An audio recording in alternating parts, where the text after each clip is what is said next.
তাহলে আপনি আসলে কোথা থেকে পাইলেন স্যার এই এই যে মহাবাণী? তখন সম্ভবত আবেগ কাজ করেছিল, আর এখন উনি বিবেক দিয়ে বলতেছেন গণভোট আমরা মানবো, কিন্তু এই সংবিধানের অধীনে।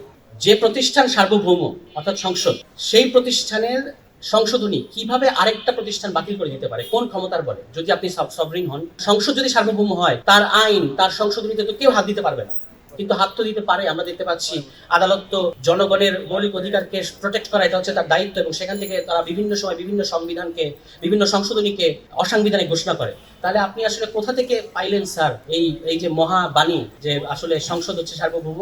তিনি নিজে কিন্তু কমিশনে অন্যান্য কথা বলেছেন। এটা এটা ওই যে এখানে শিশির ভাই আছেন, ফুয়াদ ভাই আছেন, আমাদেরকে আপনারা রাজসাক্ষী ধরতে পারেন। উনি কমিশনে কি বলেছেন, আমাদেরকে যদি কোনোদিন রাজসাক্ষী হিসেবে ধরা হয়, আমরা নিজের কানে শুনেছি, আর আপনারা তো দেখতেই পাচ্ছেন যে উনি তখন বলেছেন গণভোট হচ্ছে সার্বভৌম, আর এখন তখন বলেছেন যে গণভোটের রায় চূড়ান্ত, সংসদ এটা মানতে বাধ্য থাকবে। এটা হলো তার কমিশনের আলাপ। তখন সম্ভবত আবেগ কাজ করেছিল, আর এখন উনি বিবেক দিয়ে বলতেছেন গণভোট আমরা মানবো, কিন্তু এই সংবিধানের অধীনে। এখন আবার এটাকে সংবিধানের অধীনে ঢুকিয়ে নিয়ে যাচ্ছেন। উনি বলছেন যে উনাদেরকে নাকি কুইনাইন খাওয়ানো হয়েছে। তো শিশির মনির ভাই একটা মজার কথা বলেছেন সেদিন, যে এমন জ্বর আসছিল কুইনাইন খাওয়ানো ছাড়া আর কি উপায় ছিল। মানে বাংলাদেশ রাষ্ট্রের এমনই জ্বর আসছে যে কুইনাইনই তো খাওয়াইতে হবে। এখন কুইনাইন খাওয়ানোর পরে জ্বর সেরে গেছে, আপনি ভুলে গেছেন, এখন আর মানে কুইনাইন ভালো লাগে না। এখন দেখেন রাষ্ট্রপতির সম্পর্কে ওনারা একটা কথা বলেছেন যে অবৈধ আদেশ দিয়েছেন রাষ্ট্রপতি।